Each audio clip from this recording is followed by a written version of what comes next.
Hello everybody and welcome to another episode of Flight Training the Way I See It.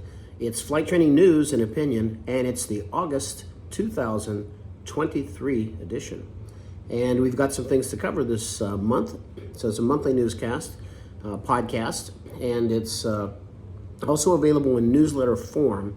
If you go to our website, cfibootcamp.com, you'll find a way there to opt in easily into the newsletter, among other things. There's also our Power Hour we do every Saturday, which is a 1-hour live show, and it is on all things aviation. Typically it's technique or procedure. We've done things like the mathematics between about 8-son pylons. We've done things flight instructor marketing 101. We finished best apps in aviation to use, advanced for-flight features. We've had guest speakers. You can go to our website, cfibootcamp.com, and at the top there's a red bar, and that'll how you be able to sign up for that. You get email reminders. So anyway, there's how you do. We've done 149 this coming, not this Saturday. We're not having one this Saturday because it's Labor Day. And the next Saturday will be 150th. So we have 150 hours of power hours, and they're available, by the way, and only on our membership site. The live show is always free, but if you want to see the rest of them, it's if you join the power hour, the secret way in, by the way, secret way is if you join the power hour, which go to our website, cfibootcamp.com, the red bar at the top, get signed up for that. And then at the end of each show, we send out a recap of the show, right? It's an outline. And in that outline is a special offer for the membership site. And it's usually $22 a month. It's $9 if you join through there, and you get all the power hours, plus you get travel knowledge videos. Those were sit-down roundtable discussions, about 7 hours with instructors asking very, very complicated questions sometimes, or very necessary questions about why is this, what is that, how do you do that. Those a lot of that travel knowledge is there as well, along with the single subject videos that are a couple minutes long about like what the aircraft antennas are, those kind of things. Those are all in the membership site. Okay, well, enough about that. We're going to talk about the FAA has released a new version of the Pilot's Handbook of Aeronautical Knowledge, the PHAK, for those of you who know that. It's 23C version. So FAH 8083 3C 23C 25C. So that's the book. I'll talk about it in a minute. We're going to talk about something kind of interesting on the CFI test, not on the regular test that you're going to take for a private pilot, commercial pilot, any of those tests. You have some extra stalls you have to be aware of and be able to perform. Those are called the demonstration stalls. So we're going to talk about those and the procedure for doing those, so you don't get blindsided, and then the consequence of failing a practical test in that area. Ooh, that's going to leave a mark. Anyway, we'll talk about that in a minute.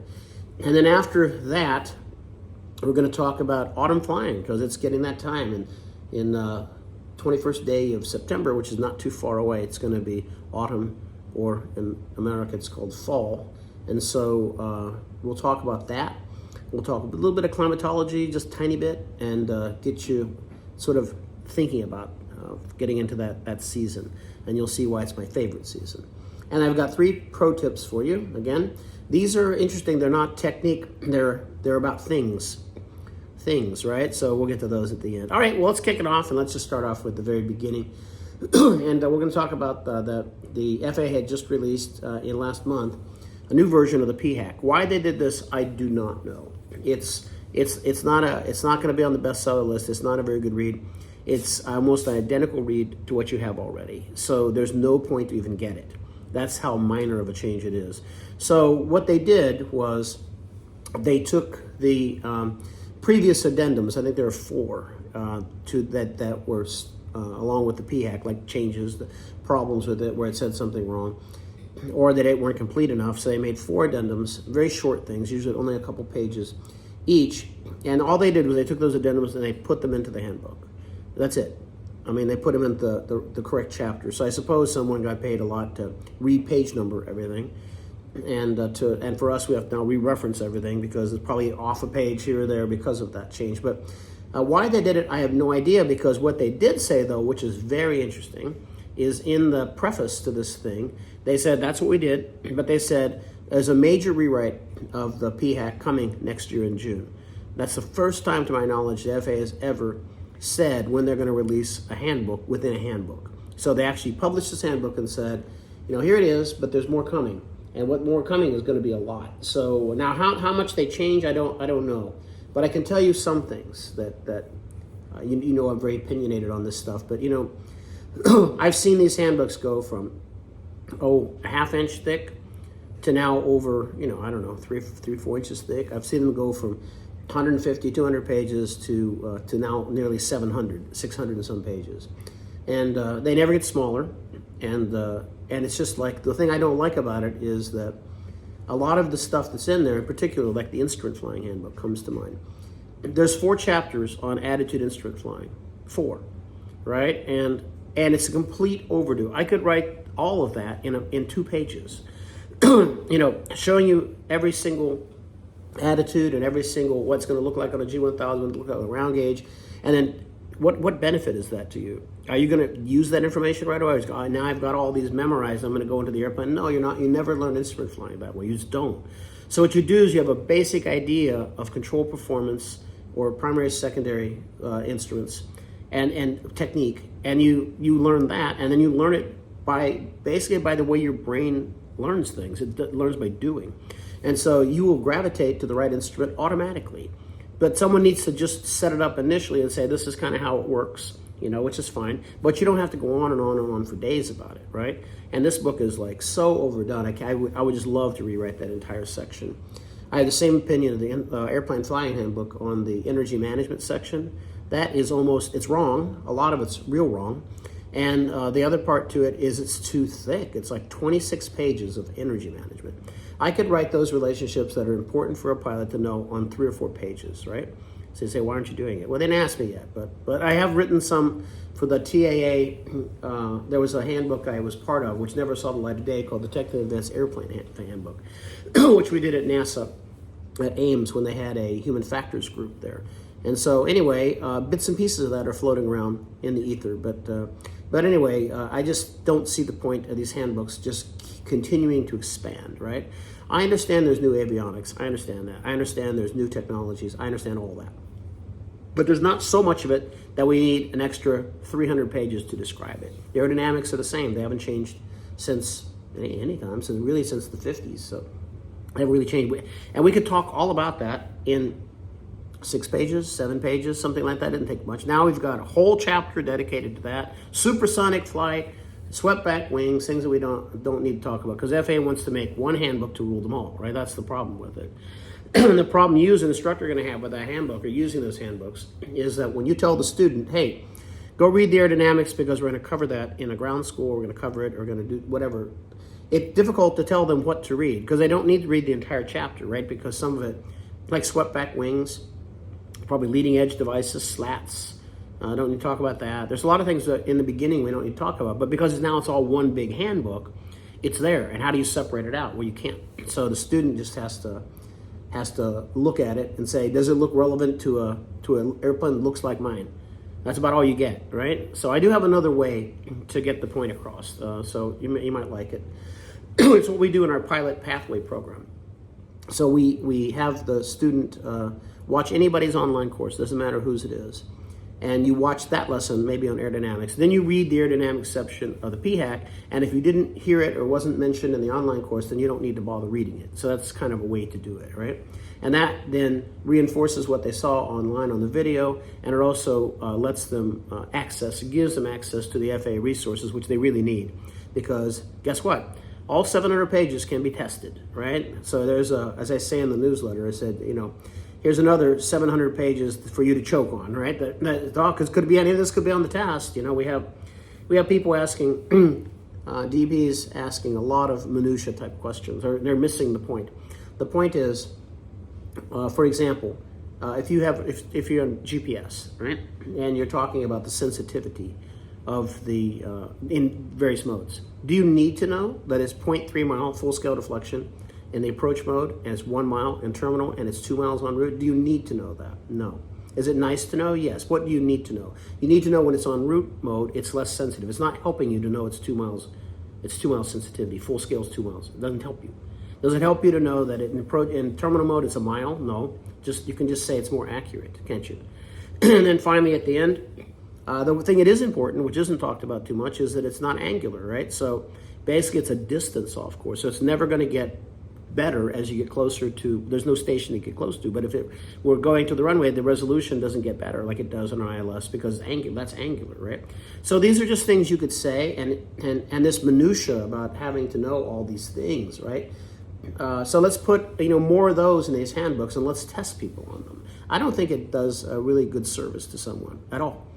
I think for them to understand how things work and to explain that's one thing, but the minutia of it, let's just stop that. Let's not ask how many satellites are in the constellation, because how many are in the constellation? There were 26 the time they were with the PHAC. How many are there now? How many of them will be in 5 years? How many in the Galileo constellation? Who cares? How many do I need to make everything work? 6 for IFR. That's what you need to know, right? It's it, right? It doesn't matter if there's 500 in the constellation. You need 6. Or how many you need to get your position altitude 4, right? So that's it. That's much as you need to know. So you can see, now I'm on it, now I'm on it. So anyway, so we've got at least until June to get ready to digest another big behemoth of a handbook that's coming our way. I would prefer that they made, because there's so many private pilots, can't we just make a small version for private pilots? And that would cover recreational and sport too, right? That would be all would be there. And then we could have the other ones could manage the ATP, the commercial, and CFI. I think that's fair, right? But I think we need to get these handbooks down to a size that just doesn't look so daunting. And when you look at the content, you go, is this important to me? What am I going to do with this information? So there's that. Okay, now we're going to talk. We're done with that. So that's coming out next June, according to them. Let's see if it really happens, see the light of day. But that's the plan, and they put it on paper, so it's there on the PDF. You can download it at FAA.gov, go to training, and then you'll find where the handbook is. Or you just Pilot's Handbook for Aeronautical Knowledge, FAA, and you'll get to the FAA website, which has it all in one. There's a lower resolution. They always have it chapter by chapter and high resolution, but if you want the medium resolution, which is adequate for what we want, then you get it in one link there. Okay. If you're preparing for your CFI checker, we're going to talk about these stalls now. You're going to need to prepare for stalls that you may have never done before. I'm sure you haven't done most of them. These are tested, and they're located in the Flight Instructor Airplane PTS, Practical Test Standards, and they're referred to as demonstration stalls. So you aren't required to teach them on the test, but you'll be asked to demonstrate at least one. And so there's 4 of them. The 4 of them are accelerated stall. You probably have done that before. The other one is cross control stall. Not seen that, probably that ugly thing before. Elevator trim stall. You might have seen the approximation of that in a go-around, but you didn't let it stall. And a secondary stall. These are the 4 stalls that are required for demonstration. The procedure for doing each of these is in the Airplane Flying Handbook. So if you're looking for what to do. By the way, that's another an area I want to sort of yell at you for. Not you for, but people for. I don't know why people, when they get their flight certificate, decide they have just had an epiphany about how to do something, and it's so much better. I teach this, and I teach 2 rolls of trim, and this, all this technique, right? That has no basis in fact. It's just working for that airplane for that moment. Like the guy who I know who wrote this hack on how to do lazy eights. Oh God. I wanted to scream at him, right? Why are you teaching people a hack to do a maneuver? The whole purpose of the maneuver is to develop something, develop a skill, right? To develop a skill. So when you're hacking at it, you're avoiding the learning and the benefit of getting the knowledge. It's just a stupid hack. A hack is like how to get a stain out of your t-shirt, right? Use toothpaste or, I don't know, a carrot or whatever. There's some crazy thing, this weird thing that takes stain out, right? That you wouldn't have known about. Okay, that's fine. But please don't do that in flying. Okay, so anyway, the procedure for doing everything that you need to know how to do is either in your POH or it's in the Airplane Flying Handbook. That's it. There isn't any other place you need to look. Okay, unless you're looking at the very specialty types of flying, like backcountry flying. That's different. There's some other things there. But well, let's look at briefly each one of these. The accelerated stall, this is done 2 ways. It's a stall that has some load factor involved. The airplane's either has load factor or it's changing direction, one or the other. So according to the Airplane Flying Handbook, it can be performed 2 ways. One is just below VA with a 45-degree bank and level flight and pull briskly on the control wheel or stick into the stall buffet and then recover by lowering the angle of attack and then leveling the wings in full power if you're recovering to a climb or recovering. And you do that how much? So how far do you push the stick forward in a stall recovery or wheel forward? It's a big question, right? I ask this all the time with people, and they don't know. They say all kinds of things. But the farthest you ever need to move the stick forward or the control wheel forward is until there's no stall, until the symptoms are gone. So if there's no buffeting, that's good enough. No stall warning horn, that's far enough. You don't need to just keep pushing because you're going to hit the ground maybe, right? If you're close to the ground, you just want to push the control wheel forward to the stall symptoms are gone. Use power to aid in loss of altitude. That's what that's for. The second way that they say to do it is the most typical, and that's to slow the airplane down about 20 knots above the stall speed and roll into a 45-degree level turn and bring the wheel briskly back, the control wheel stick back until the stall buffet happens, and recover like the first method. Lower the angle of attack until there are no stall symptoms. Level the wings, full power if you need to recover to a climb. Okay, that's an accelerated stall. This is all done in a clean configuration. Don't use flaps. The load limit for the airplane is lower with flaps extended. So you have a lower load limit given to you when flaps are extended. So in the Cessna, it's 2.some G as opposed to 3.8. So be careful about that. Okay, the cross control stall. This is the one everybody hates. Unless you like aerobatics or spinning, then you might like this one. This stall is performed at a glide speed, and it's at the rotation speed for the airplane. The airplane's then banked 30 degrees, and then you begin applying rudder in the direction of the turn, so skidding turn. That causes skidding turn. Then you maintain the bank at 30 degrees with aileron. So as you keep pushing in the pedal, you keep the bank held, so it means opposite aileron, at 30 degrees. So this causes like a simulation of overshooting base to final in a skidding turn. Next, pitch up to the stall attitude with the aileron and rudder inputs as they are, right? Just keep them as they are. And when the stall occurs, lower the angle of track to unstall the wing and level the wings with coordinated use of aileron and rudder after the wing is installed. So a skidding turn taken to a full stall will usually result in spin entry. So if you're doing these, then make sure that you're proficient in entry, spin, recoveries from various attitudes, right? If you're teaching these, be sure that your own spin proficiency is current. Okay, so some examiners will just take it to the buffet, or the stall warning horn, which is fine. But if they go farther than that, then if it's a skidding turn, you're in for a surprise. If it's a slipping turn, their wings may just level automatically because it comes out of you're not skidding, so there's that. Okay, the elevator trim stall is another one, which is a demonstration stall.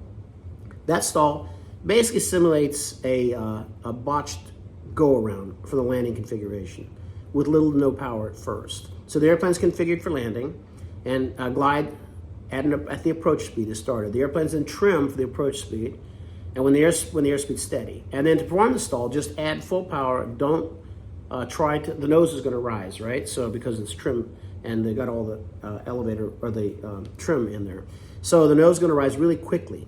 And so when it does, and it reaches stall buffet or stall warning, then you have to stop it. And it takes a pretty good hand to push the nose against all that trim and against all that power to get it not to stall. Now, it's an easy thing to do. It's just you have to be aware that you're going to need some strength to do it initially, and you're going to have to get on it pretty quick. So that's pretty much how you do that. And then if you have flap down, which you probably will, then you're going to raise those in stages, okay? So because it's supposed to be in the landing configuration, full flap, trimmed. It's not a high G stall by any means, but it is accelerated because it is changing the direction, adding load. The last type of stall is a secondary stall. So a secondary stall results from lowering the angle of attack too much during stall recovery and then realizing the nose is pointed too far down and raising the nose abruptly to correct that situation. This results in another stall due to the abruptness of the elevator input. So to form this stall, you enter a glide, just landing configuration, raise the nose to stalling attitude, and then it says raise the stall and after the stall warning or buffet, then lower the nose farther than usual. So you're uninstalling the wing, but you're lowering the nose farther than usual. And then pull back briskly after that happens. Try to bring the nose back up to the horizon. You'll get a secondary stall, like a buffet, boom, boom. Now, this is the only demonstration stall, that requires you to perform a full stall. So the secondary stall is a full stall, not to buffet, not a first indication. It is full stall. So keep that in mind. That is the only demonstration stall that goes all the way, okay? Yay. All right. Now, this is the important thing to know. The failure of any task in the slow flight or the stall section will require you to bring an airplane capable of performing spins, and you must demonstrate spins and spin recoveries on the retest. So if you want to put extra money into things, put it into this section so you don't fail on this, because if you have to bring another airplane, chances are, I don't know if you trained in what airplane you did your spin training in, but we use Citabrias, right? Or some other airplanes, but they're tailwheel airplanes, and you probably don't fly those. And if you don't, now we got to probably do spin training over again, because obviously you failed something about that, and do it in a 172. Hopefully someone will let us do that, or something else. We got to bring it. You're not going to bring Stabria because you have to go to the tailwheel endorsement for that. Then you're not going to feel like 100% confident anyway. So, so I would say to put extra oomph into that. Okay. Now, autumn flying is beginning soon. Yay! It's almost autumn, and it brings cooler weather, better flying conditions to most of the country. For us in South Florida, it's the beginning and the end of thunderstorms and the heavy rain and hurricane season. And because you're hearing this at not in real time, I don't know what's going to happen. We've got Hurricane Idea on sitting off the coast just north of Cuba. It's actually near the very end of the state. It's sitting off about 250, 300 miles from here, from where I am in Miami Beach. So we're not going to just get some rain and wind out of it. We're not going to get much out of it. But typically those things are the things we hate the most. If you ask all people who live down this way, it's pretty much, what would you, if you had to get rid of one thing, would it be the heat and humidity? No, that's okay. We can deal with that. But these hurricanes and these tropical storms, out the door. Okay, so now when November comes, which is the end of hurricane season. By the way, this is today's date that I'm doing this on is August the 29th. So we're halfway through the peak of hurricane season, and the peak will go until mid-September. But we can have hurricanes all the way until November. So and do have some. So it's just the peak is now. So it's the beginning of the end of it, for us. So that's kind of nice, and the humidity starts to go down. The rain starts to be a thing of the past as we get towards November. And then the mornings will be less hot, and the weather continues to improve as late September and October go on, in particular at northern latitudes where you might be from, somewhere in the, like up in Boston area, up in New York, up in Oregon, Northern California. The weather starts getting really stable and really nice, right? And this humidity for you is going away, and the flyable days are now improving. There's more of them. For those in the West, the temperature's cool. The temperatures start to cool, and the performance gets better because a lot of the West is pretty high elevation. Density is less of a factor. It still is there, but it's a lot less than what it was in the summertime. And the winds and the turbulence die down. So I'm going to Las Vegas this Saturday to do an initial CFI class, and it's 95 to 109 degrees there. And I trained in Las Vegas. I did quite a bit of training there. And I can tell you when we start. We start at 4 or 5 o'clock in the morning, right? We pre-flight in the dark, if we can. We have the engine ready to go just at sun up. And it's about 6 o'clock, something like that. And then we fly to about noon. That's it. There's no flying after that. Because it's so turbulent and so windy, it just makes it impractical. Show me a steep turn. I don't know. Does that look like a steep? I have no idea if it's right or wrong because it's so turbulent I can't really evaluate it. So everything stops at, then. So your new happy hour is 2 o'clock in the afternoon if you have one, right? So that's how it goes, right?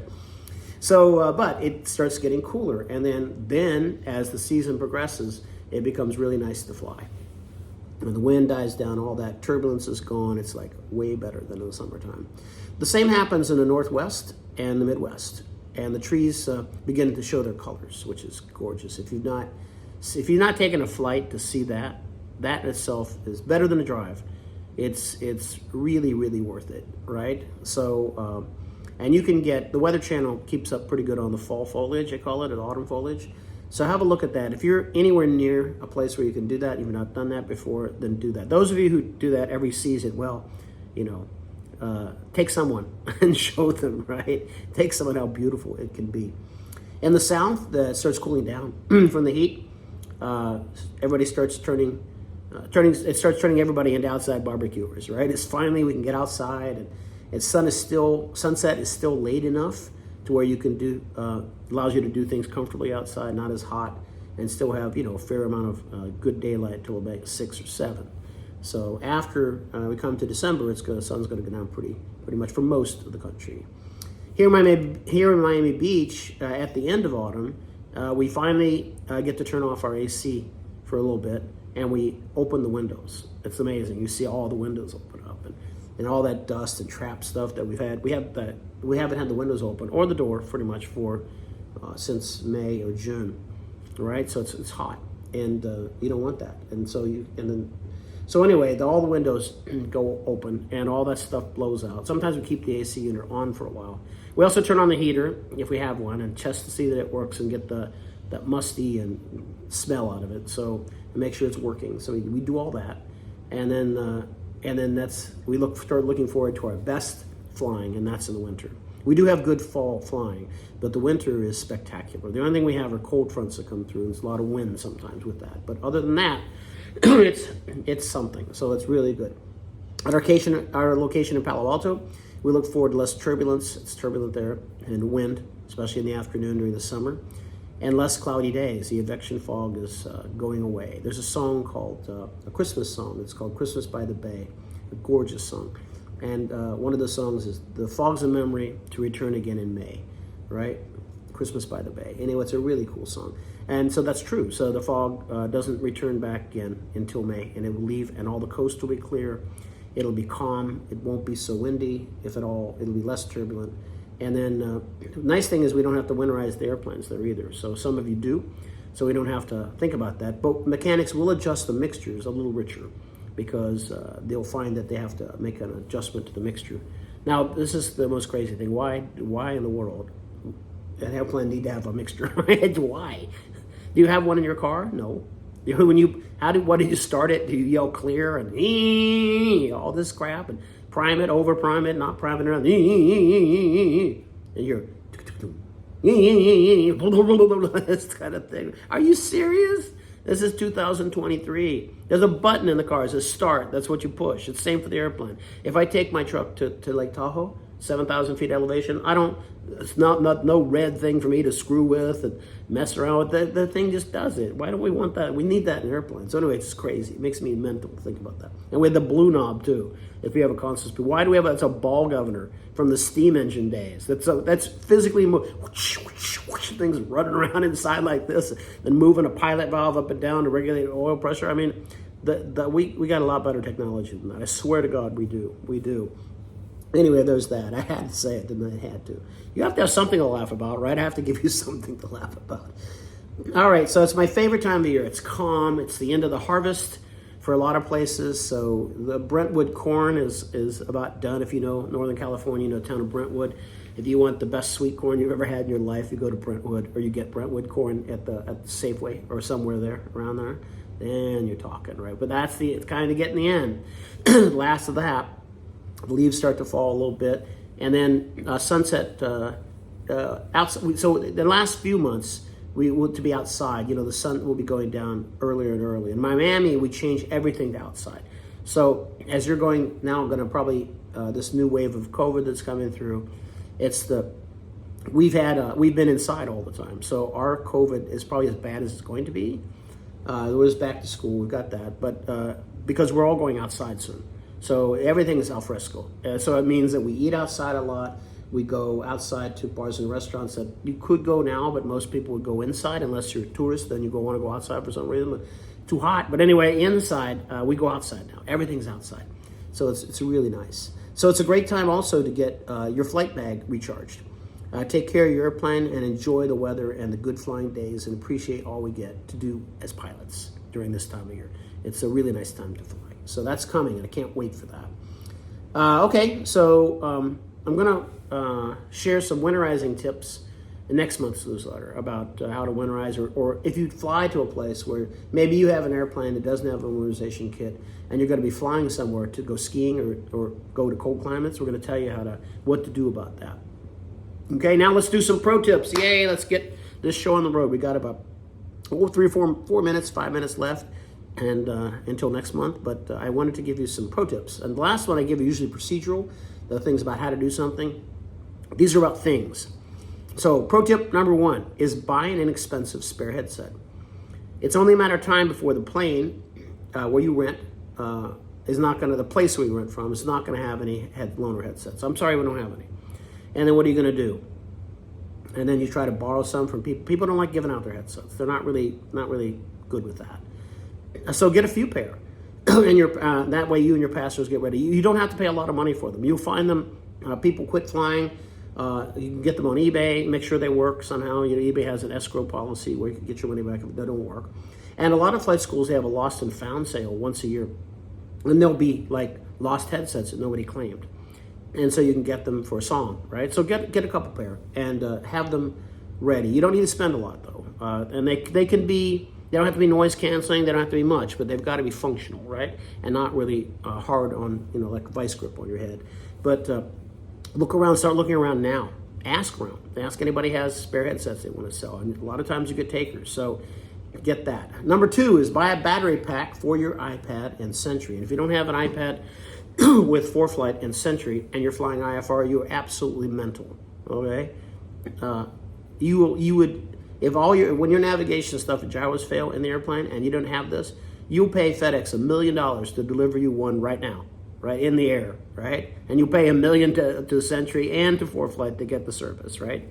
And a fresh battery pack, right? So make sure you have the Sentry is an GPS ADSB in or out, sorry, ADSB in, and it has an AHAR system, attitude heading reference system, so it can replicate all the gyros in your airplane, and you can navigate with that, and you can get all the way down to the ground with that, right? So even in bad weather. So I'm just here to tell you, look into that. Make sure that you have a battery pack that can support at least an hour more than your flight. It's powering your ForeFlight, iPad, and Sentry. Don't rely on these internal power cabin electrics, those little used to be cigarette lighters, but now they're like accessory things, right? So don't rely on those. Sometimes it works, sometimes it don't. But take a battery pack that's big enough, right?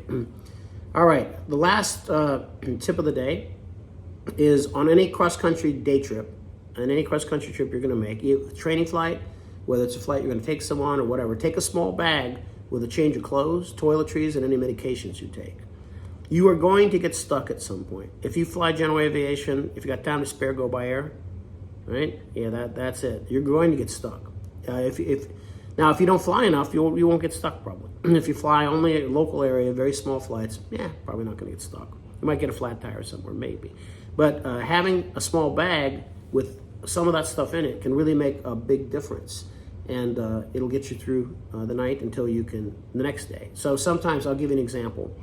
So I used to do a lot of cross-country flying. And so one day, I was going to Oshkosh. I took off myself from San Jose, Orido View.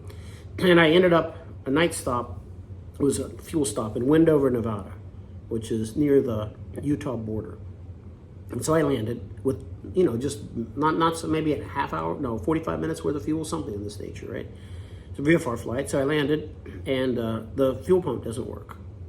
And so I go to the thing and look, and then I look and see, call this number, call that number, no answer, right? And now I don't have enough fuel to go anywhere else. I mean, the nearest place I can go to is Salt Lake City, and it's beyond, I'm not gonna have 10 minutes of fuel, so I can't. So I had to sleep in the airplane. I get downtown, there's no way to get into town, there's no cell coverage at this airport at that time.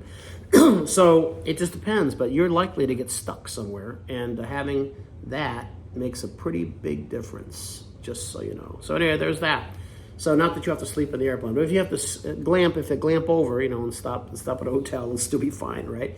There's that. Okay, so that's all I have for you this week. I wanted to give you some of these pro tips that weren't just maneuver centric or maneuver driven.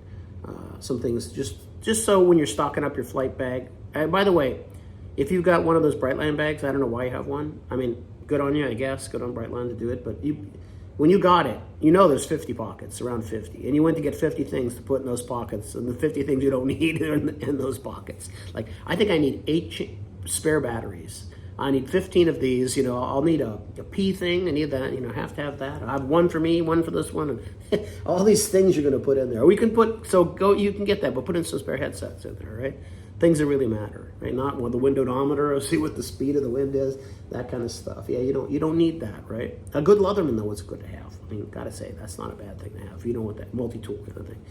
All right, well, that's all I got for you. So go to our website, cfibootcamp.com. Buy something. I'm kidding. You don't have to buy something. You can opt in for the newsletter, and then also you can opt in for the Power Hour if you're not already a subscriber there. And we're doing 150th episode, not this Saturday, which is Memorial Day weekend, the next one. So that's all I got from you. And that's all I have for you this week, or this month, I should say. Working hard to get the Las Vegas thing out the door. I start on Saturday. We've got a class of 9. I think there's 9 in there. And so I need to call this correctly. It's Chenault Flying Service. That's the name of the company where we're doing it at VGT. So there's still enough time to get in that class remotely or in person if you want to. Barely enough time because it's going to start on Sunday, this Sunday coming. So Sunday the 3rd. It goes 3rd to the 7th. 3, 4, 5, 6, 7, 8, 9th to the 9th. Goes to the 9th. Okay, and then there's Opelika Miami class on the 11th. So those are the nearest ones. Okay, that's all I got for you. So thanks for attending or listening to another podcast of Flight Training the Way I See It.